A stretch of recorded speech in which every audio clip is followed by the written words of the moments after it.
عليكم، أسأل الله أن يوفقنا وإياكم لما يحب ويرضى. تحيتي لكم مجددا. سعدت بالتواصل معكم مجددا. أسأل الله أن يجعل هذا الوقت وقتا مباركا وأن ينفع بما تسمعون وما يذكر ويقال. وفقنا الله وإياكم لما يحب ويرضى، وكل عام وأنتم بخير. يمكن هذا البث هو أول بث بعد عيد الفطر المبارك، وكذلك على منصة اليوتيوب من زمان ما انطلق هذا البث. ربما الأشغال تقطعنا نوعا ما، لكن نسعى جهدنا أن نقدم شيء ينفع الجميع. أسأل الله أن يوفقنا وإياكم. طيب، أنا بأبدأ مباشرة حتى يستفيد الجميع. بأبدأ بأول الأسئلة أو بأول الاستفسارات. عندنا من الاستفسارات اللي هو تكاليف القضائية، كم كلفة الالتماس؟ تكاليف الالتماس 10,000 ريال. طبعا إلى الآن صدرت اللائحة القضائية أو لائحة نظام التكاليف القضائية. طبعا وش معنى اللائحة؟ اللائحة لما يصدر نظام، يصدر بعد النظام لائحة مفسرة للنظام حتى يفهم هذا النظام. يعني أحيانا النظام يحيل على اللائحة، يقول مثلا تفرض تكاليف على الالتماس، وتحدد التكاليف عبر اللائحة التي ستصدر مثلا خلال 30 يوم، خلال 60 يوم، أو أحيانا النظام ما يذكر هذه التفاصيل. يضع النظام إطار عام، وتأتي اللائحة وتضع إطار خاص. طيب إذا التكاليف القضائية كم للالتماس؟ التكاليف القضائية للالتماس 10,000 ريال. اللي عنده سؤال يكتب سؤاله، وأنا بإذن الله أجيب على الأسئلة كما بدأنا هذا السؤال. الالتماس 10,000 ريال. طيب تكاليف النقد. تكاليف النقد، تعرف كم تكاليف النقد؟ نعم، تكاليف النقد 7,000 ريال. يعني لو تبغى تقدم بطلب نقد تدفع 7,000 ريال. طبعا البعض يستفسر إلى تسجيل هذا البث. طريقة الدفع ما هي واضحة بشكل ظاهر 100%، لكن الذي يتضح أنها ستصدر فاتورة بعد ما تقدم الطلب، ثم بعد ذلك تسدد مبلغ النقد. طبعا نص النظام انك لو قدمت طلب التماس او طلب نقد وما سددت التكاليف خلال 30 يوم ان الطلب يلغى، يعني كأن لم يكن. ايش معنى كأن لم يكن؟ يعني كأنك ما قدمت شيء. هذا طبعا عندنا اللي هو النقد، وعندنا الالتماس. عندنا امر اخر، خلينا نشوف بس رسائلكم، كل الرسائل.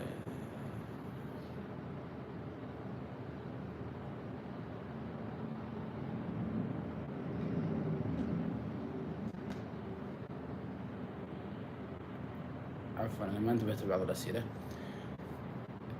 طيب، نقول إذن هذا ما يخص التكاليف اللي هو تكلمنا عن تكاليف الالتماس، تكاليف النقد. كذلك تكاليف الاعتراض. تكاليف الاعتراض 5,000 ريال، يعني لو بتقدم اعتراض تدفع 5,000 ريال.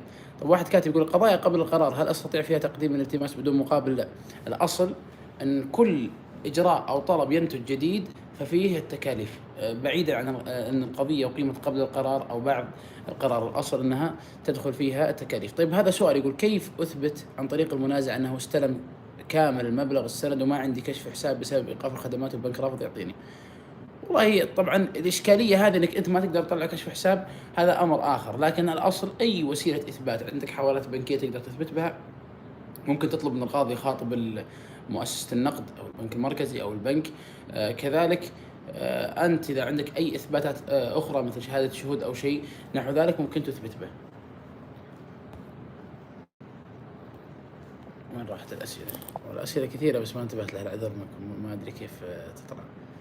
طيب، يقول يا شيخ، الوالدة عندها أمر تنفيذ لبيع عقار، ولكن له 3 سنوات لم يتنفذ، ماذا نفعل؟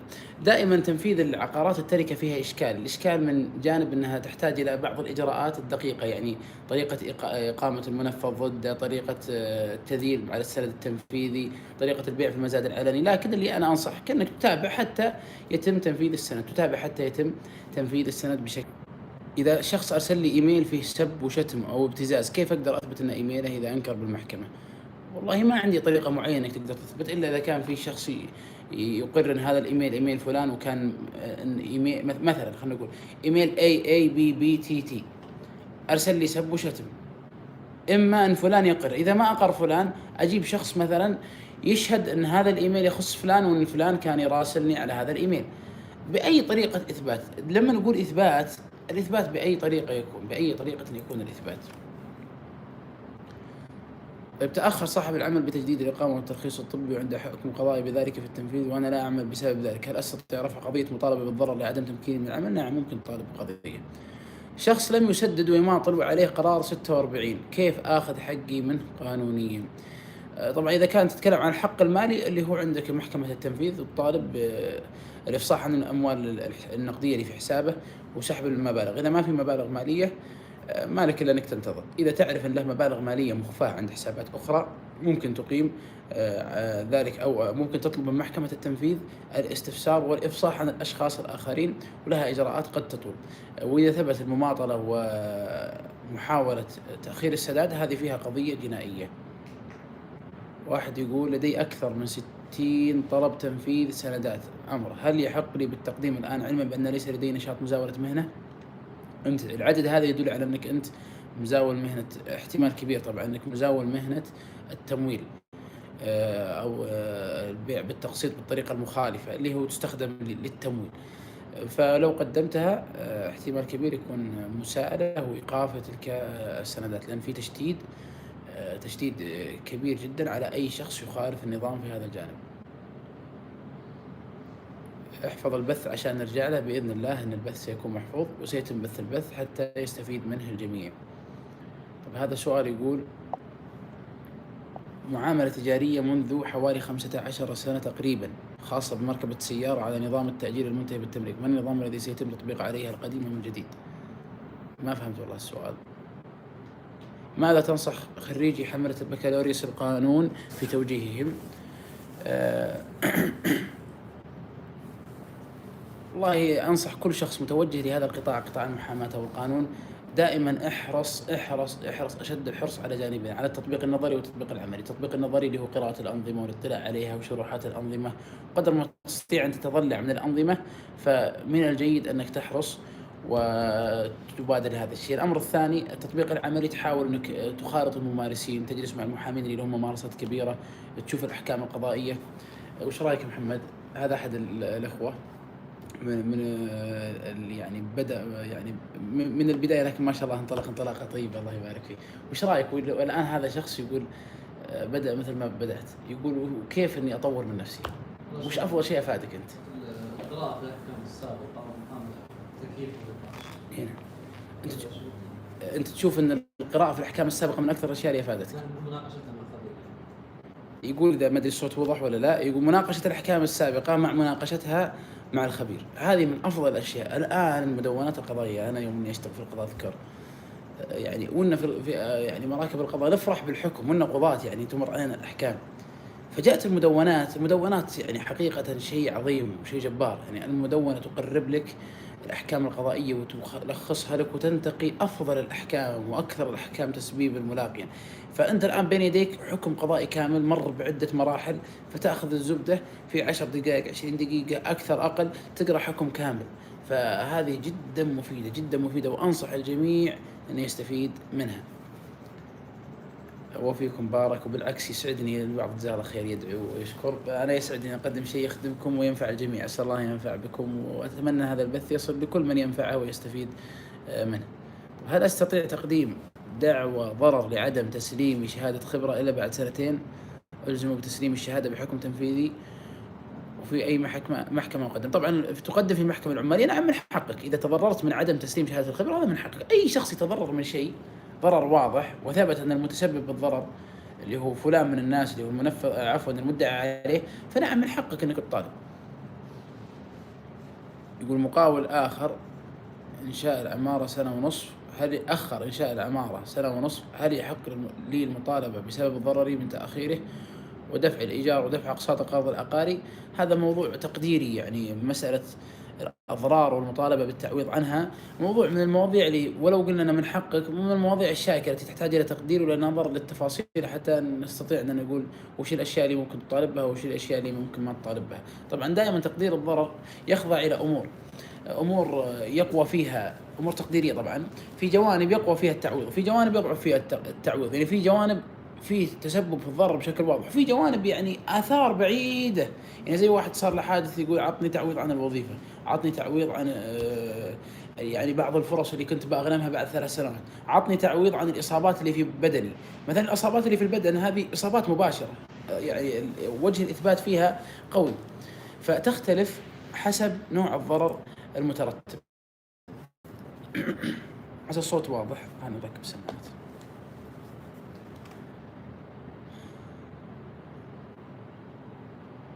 طيب الآن الصوت ممتاز، ممكن يكون أفضل.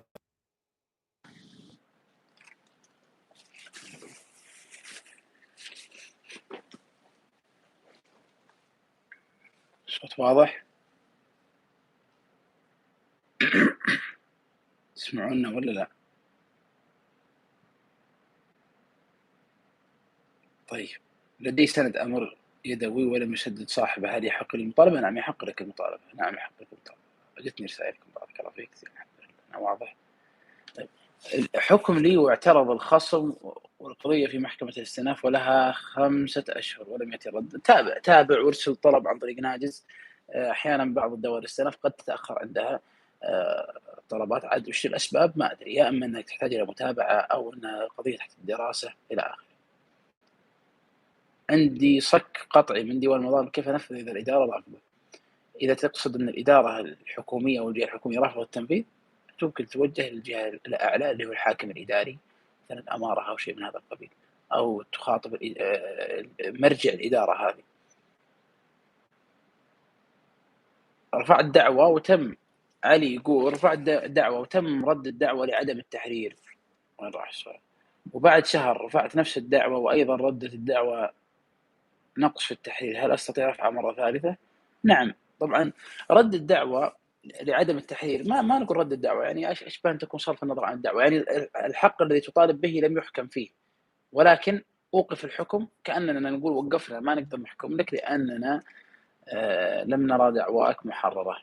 هل إذا رفعت دعوة حضانة أدفع عليها تكاليف، وهل من المتوقع أن أكسبها بالرغم من طلقت الآن على ذمة رجل ثاني وأعمار أطفال 8 سنين 6 سنين؟ مسألة تفاصيل الحكم هل تكسبها أو لا هذه تحتاج إلى موضوع تقديري والنظر للتفاصيل، فأعتذر عن الجواب في العام. هذا جانب. الجانب الثاني، هل فيها تكاليف؟ دعاوى الأحوال الشخصية كلها ليس فيها تكاليف، ليس فيها تكاليف، التكاليف فقط على سائر القضايا المالية، أو كل ما ذكر النظام أن فيه تكاليف، أو أغلب القضايا عليها تكاليف إلا في قضايا مستثنى منها دعاوى الأحوال الشخصية، دعاوى التركات، هذه من القضايا التي ليس فيها تكاليف قضائية. فضلا لي سأله سؤال واحد فقط لأن الأسئلة كثير، فأحاول أقدر أغطي أكثر قدر ممكن من الناس.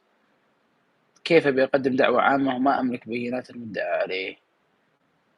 إذا ما تملك بينات ما لك إلا يمين المدعى عليه، النبي صلى الله عليه وسلم يقول البينة على المدعي واليمين على من أنكر. إذا ما تملك بينات ما في حل إلا أنك تحاول أنك تبحث عن بينات.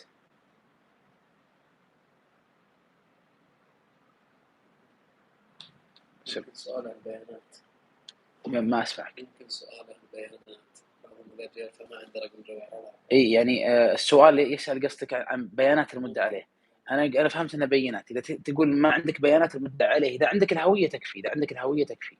طيب إذا ما عندك الهوية، إذا ما عندك الهوية فمعناها لك حل واحد اللي هو فيه استثناء أن رئيس المحكمة يقبلها بدون الهوية، لكن لابد تعرف مكان المدعى عليه. إذا ما تعرف مكان المدعى عليه فهنا يكون إشكال، هنا يكون إشكال. عندي مقاطع فيديو حاب أضيفها للقضية، كيف الطريقة الصحيحة لإضافة المقاطع؟ وأيضا أريد أطعن في التقارير الطبية، ما هي الطرق الصحيحة في الطعن؟ أما المقاطع فهذه عن طريق الدائرة القضائية، تخاطبها هل عندي بينات ونوعها كذا كذا كذا. طبعا المقاطع ما تقدر ترفقها في ناجز، فتضطر إلى أنك تطلب من القاضي أنه يعطيكم مثلا إيميل الدائرة، أو إذا أنت عندك إيميل الدائرة ترسل لها وتقول اطلعوا أنا عندي مقاطع وأرسلتها لكم، بحيث أن الدائرة تطلع على المقاطع وبناء عليه يكون الحكم، أو عفوا يكون الاطلاع على تلك المقاطع. الهوية منتهية ولا يستطيع تجديدها وطلب المحكمة تجديد الهوية لقبولها. ما فهمت السؤال. كتب تنصح بها في القانون لغير دارسين القانون؟ والله أنا أكون معكم صادق، أنا يعني غير مبحر في الكتب القانونية بحكم الممارسة الكثيرة والممارسة السابقة. يعني أقصد الشروحات ممكن بعض القانونيين يكون مهتم فيها أكثر مني، لأن إن مارسنا العمل القضائي، فمثلا شروح نظام المرافعات بالنسبة لنا، أو شروح نظام الإجراءات الجزائية، أو أي نظام من الأنظمة أصبحنا يعني متمرسين معها يعني بقوة العمل وكثرة العمل. لكن أنا دائما أنصح بالأنظمة صراحة، وأنا كذلك كوجهة نظر أشوف الأنظمة من أهم ما يستفاد منه. أنا أشوف الجمع بين النظام والجانب التطبيقي العملي من أفضل الأشياء. طبعا يبقى عندك مسألة فهم النظام. يعني أحيانا مثلا ممكن أرجع لبعض الكتب وبعض الشروحات لفهم النظام. أنا يهمني إني أفهم النظام. مسألة وجهة النظر، وجهة النظر الشارح النظام هذا موضوع جزئي، لكن الأهم فهم النظام ثم التطبيق العملي، لأن أحيانا يجري العمل على واقع معين ونحو ذلك. المقاطع الصوتية واحد يقول نفس الوضع يبدو لي في تقديمها كبيانات. نعم نفس الوضع، سواء مقطع صوتي أو مقطع فيديو. واحد يقول كيف أحصل على الإيميل الدائرة؟ المحامين ترى منتشر عندهم إيميلات الدوائر القضائية موجودة، يعني ما هي بشيء صعب الحصول عليه. والمحاكم ممكن لو تسألها كم إيميل الدائرة تحصل، بس ترى موجود. يعني يمكن الواحد لو يبحث في تويتر ترى كثير من التعميل للفائدة، وهذه شيء يعني ينشر. جزاه الله خير، يقول دعم البث في الإعجاب، جزاك الله خير. كثير من التعاميم، كثير من بعض المراجع النافعة، حتى المحامين نفسهم يستفيدوا منها، تجدها في تويتر. تويتر مليئة بالتعاميم، ببعض النماذج الجيدة. زي كذا مثلا تبغى الإيميلات، أتوقع الكثير لو يبحث في تويتر، أنا ما بحثت يعني لكنها منتشرة عموما. لو تحصل أي محامي تعرفه تسأل عن الإيميلات، لو يسأل المحامين بيحصلون هذه الإيميلات. بيقول الصك القطعي أرفع على دائرة التنفيذ في الديوان أو للإمارة أفضل؟ ما فهمت السؤال بشكل واضح، ولا عندي جواب واضح فيها. الالتماس في الأحوال الشخصية يشمل نظام التكاليف ولا لا؟ طيب، عندنا قضايا مستثناة من التكاليف القضائية، منها مثلا قضية فسخ نكاح، قضية حضانة، قضية مثلا إرث تركة. لكن لما بقدم التماس فيها هذه ليست مستثناة، وتدخل فيها التكاليف القضائية،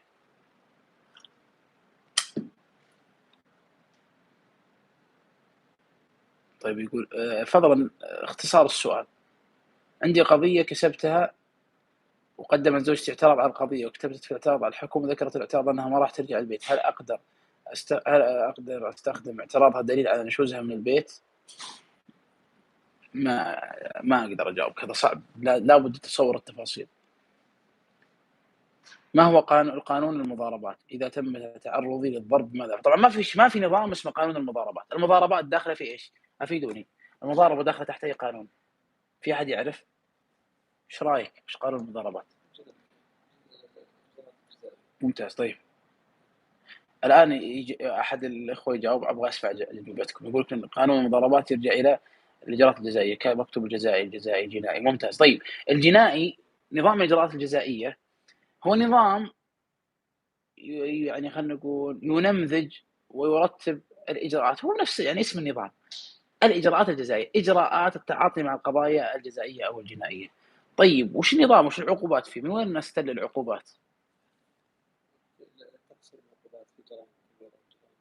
طب هذا من حيث التصنيف الإداري والنظامي، لكن الآن لما نجي نبغى العقوبة في المضاربات إيش؟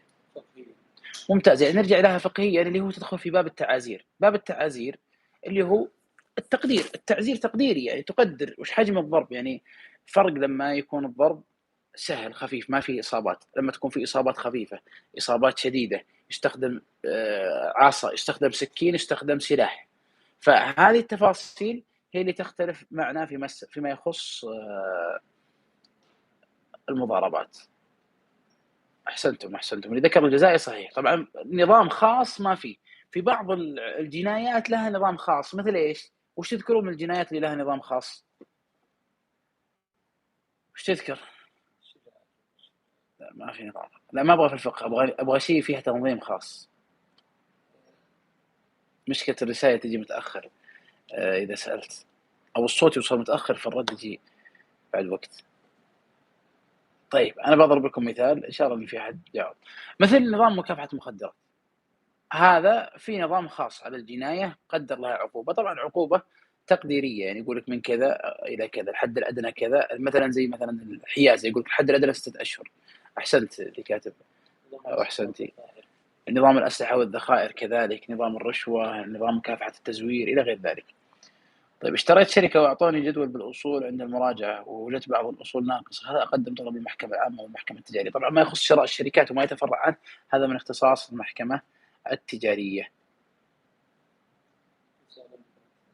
إذا في سؤال فوتت عطني. وش السؤال عطني؟ كانت مهمتي مراقب عام، ولكن بقسم الأونلاين كنت التسويق وفجأة في منتصف عقد الشركة تنفذ مهام جديدة بقسم مختلف من مخازن المستودعات بنفس المسمى المعقد، فلما رفضت تم فصله لحق لهذا الرفض ولا لا؟ إذا غيروا عملك في تحت المسمى الأصل، يعني أنا أتكلم جواب عام، ما يحق لك ترفض. إذا كان في نفس المهنة ونفس الوظيفة وما في شرط إنه يكون أنت في القسم هذا، ما في إشكال إنه يعني مثلا اليوم أنت مثلا مستشار قانوني كنت تشتغل على نوع من أنواع القضايا ثم جعلك المكتب في نوع ثاني من أنواع القضايا مثال، ما نقدر نقول هذه مخالفة. يحق لك الرفض إذا في انتهاك أو في مخالفة للنظام وفقا لما نص عليه في نظام العمل.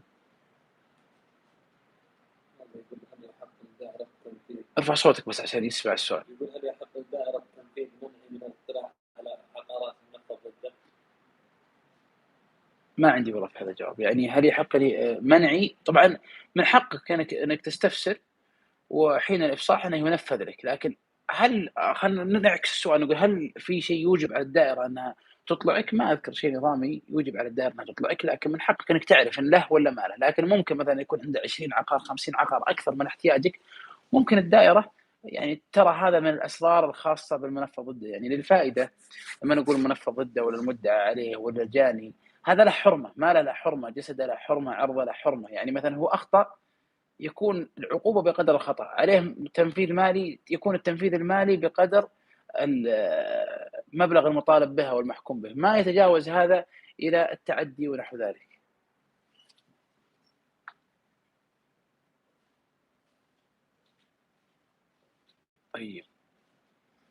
طيب الضرب والاعتداء ليه مو بجنائي؟ أليس يعتبر جنائي عن نفس؟ أنا قلت مو بجنائي، بالعكس الضرب والاعتداء جنائي. الضرب والاعتداء يعتبر جنائي وداخل في نظام الإجراءات الجزائية وتقدر عليه العقوبات التعزيرية. حياك الله، أهلا وسهلا يا مرحبا.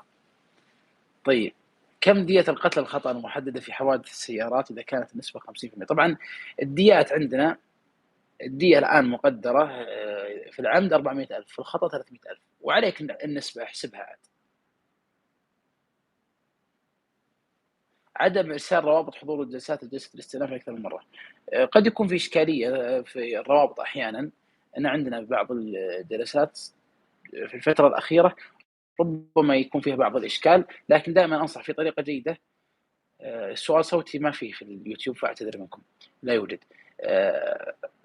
من بعض الوسائل اللي نستخدمها أن نخاطب الدائرة، إما نقدم طلب عن طريق ناجز أو نرسل على إيميل الدائرة أن ما وصلنا الرابط، حتى نحفظ حقنا ونثبت أننا حاضرين وملتزمين الحضور، لكن الإشكالية في رابط الجلسة وليس من عندنا.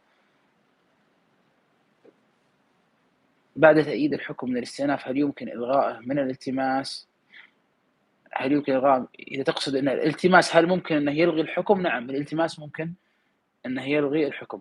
في شخص ذكر أبو مالك جزاه الله خير، قال ممكن الدخول إلى ناجز وتحصل رابط. نعم طبعا الأصل الرابط تلقاه بطريقتين، تجيك رسالة وكذلك لو دخلت الناجز تحصل الرابط، لكن أحيانا ما تلقى الرابط لا في ناجز ولا تجيك الرسالة. فالحل إذن اللي ذكرت لكم.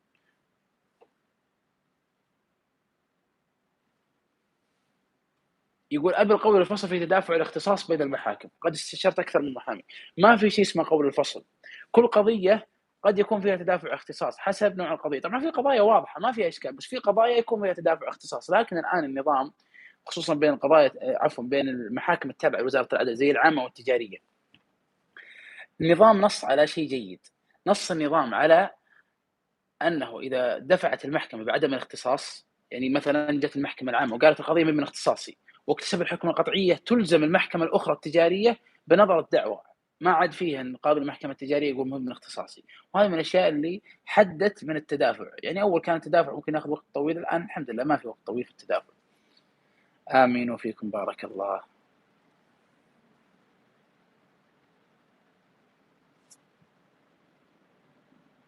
طيب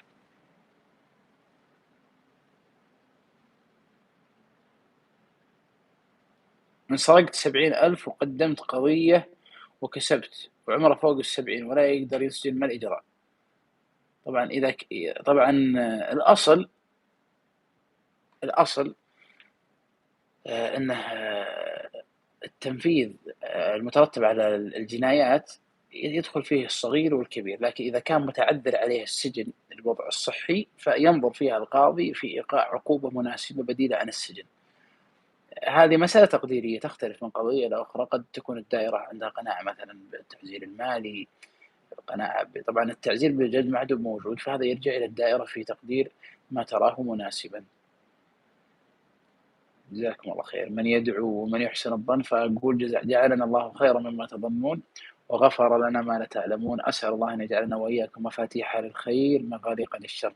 أسأل الله أن يغفر لنا ولكم وأن يعفو عنا وعنكم وأن ييسر لنا ولكم كل خير. والله الإنسان يفرح أن يعني يقدم شيء يخدم الجميع وينفع الجميع. أسأل الله أن ينفعنا وأن يفتح علينا وعليكم من خيري الدنيا والآخرة.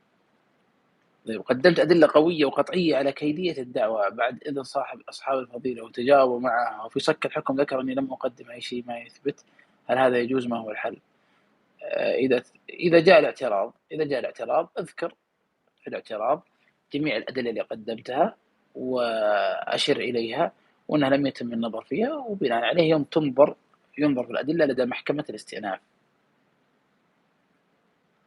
في شخص اللي ذكر أبو عبد العزيز في أرضه فيها إشكالات كثيرة،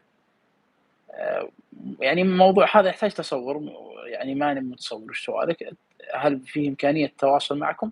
لو في اليوتيوب ولا في غيرها من المنصات تحصل رقم التواصل، ممكن تتواصل ويخدمك الأخوة إن شاء الله بإذن الله. عندي حكم تنفيذي قرار 70 لم ينفذ المحكوم مع العمل. ماني مستحضر الآن. هل البث مسجل؟ نعم مسجل. لدي عقد إيجار ورقي منتهي والمؤجر رافض استلام المحل، ماذا نفعل معه؟ إذا كان العقد إيجار من العقود الجديدة تقدم عليه دعوى إخلاء. عفوا أنت الآن المستأجر وهو رافض استلام المحل، أنت تروح المستأجر قبل ما يتجدد من العقد وتجيب شهود يشهدون على أنه رافض الاستلام. أشهد على هذا. دائما الأشياء التي لا تستطيع أنك تسلم وتستلم أو لا تستطيع أنك تثبت لها إثبات بالطريقة الورقية المعتادة، جيب معك شهود يشهدون. هذا أفضل حل. البعض يشوف أن هذا الحل حل يعني مش حل، لا هذا أفضل حل. يعني في قضايا بعد 3 سنوات 4 سنوات رجع المؤجر يقول والله ما أعطيتني المحل، أطالبك بالمحل وهو مسلم المحل من زمان. فلذلك وش الحل؟ الحل نقول أنك أثبت وأشهد على هذا. طيب زوجي هاجرني والشيخ حكم بإرجاع المهر والذهب كامل، هل إذا قدمت اعتراض راح يتغير الحكم؟ وهل الذهب الذي لم يذكر بالعقد يتم استرجاعه؟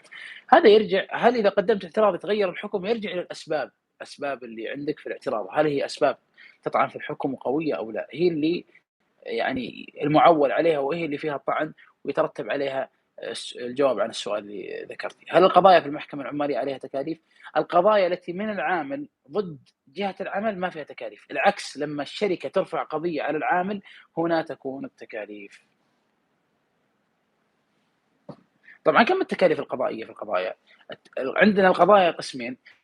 لعل إن شاء الله أنا سبق تكلمت في بعض الحلقات في تكاليف القضايا، لكن لعل إن شاء الله الحلقات القريبة القادمة يكون في حلقة بإذن الله عن تفاصيل التكاليف خصوصا بعد صدور اللائحة. لكن باختصار أنا بقول لكم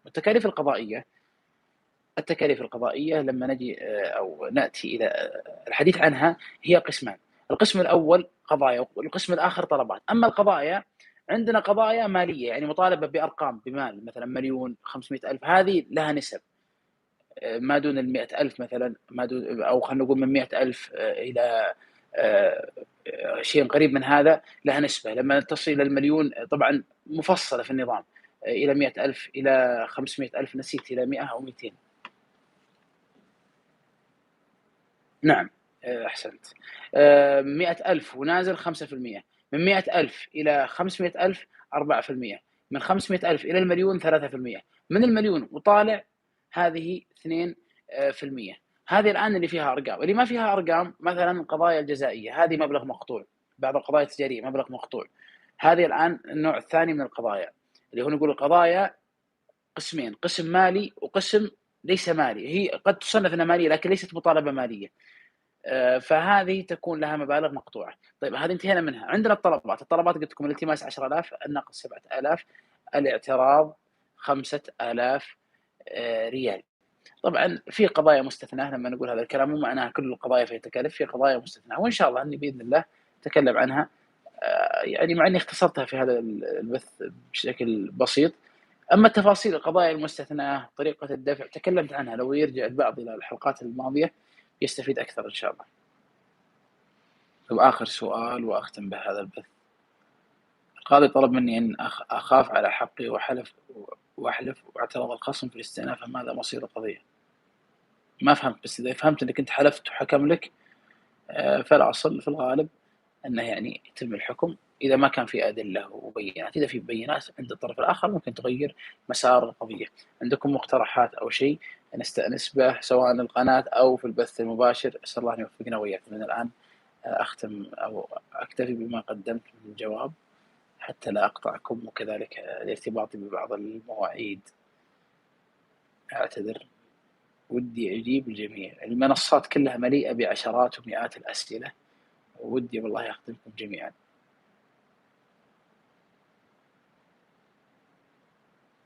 بإذن الله. الله يجزاك خير أخوي حسين، وشكر الله حسن ظنك. إن شاء الله بإذن الله قدر ما نستطيع أن إن شاء الله نكرر البث بحيث يكون يعني شيء ينفعكم جميعا، وننشر شيء يستفيد به الناس. الله يحفظكم ويبارك فيكم. طعك روعة. طعك ما فهمت. الله يوفقنا وإياكم ويجزاكم عنا خير. هل تجيز، أنا كاني فهمت كذا، ها تحيز لنا نشر، هل تجيز لنا نشر مقاطع؟ نعم، أي شخص يعني من هذه المنصة من غير المنصات إذا كان لي مقطع أو شيء بالعكس يسعدني هذا أن يستفيد منه الجميع. انشر ووفقك الله وبارك فيك. في اقتراحات عندكم ولا نقفل؟ الله يحفظكم ويوفقنا وإياكم، وأسأل الله أن لكم التوفيق والسداد، وأن يرحم والدينا ووالديكم، وأن يجزينا وإياكم خير الجزاء، وأن يجعلنا مفاتيح للخير مغاليق للشر. إن كان من وصية أخيرا أنصح الجميع بأن هذا المال وأن هذه القضايا وأن هذه التشحنات كلها عند الله مكشوفة، يراها الله سبحانه وتعالى. فإياك أن تظلم، إياك أن يقف خصمك يوم القيامة يخاصمك في شيء.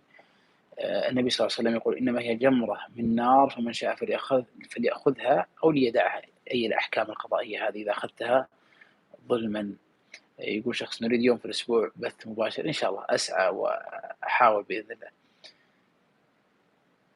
أحدد لنا يوم ثابت، والله مع زحمة الأعمال والمواعيد قد يصعب هذا، لأن هذا يعني يجعلني في شيء من الحرج، المواعيد كثيرة. لكن أسعى لو تيسر أني أجعل الوقت يعني أغلبي أني أستطيع أني أنتظم فيه في بث بإذن الله. أسعى ذلك، أسعى جهدي. كل يوم ساعة واحدة والله ودي، بس لو عندكم واحد يبيع ساعات ما عندي مشكلة. بارك الله فيكم، جزاكم الله خير. لا حرمت منكم ولا عدمتكم، ودي والله الجميع كلهم أقلطهم وأجلس معهم وأخدمهم. السلام عليكم ورحمة الله وبركاته.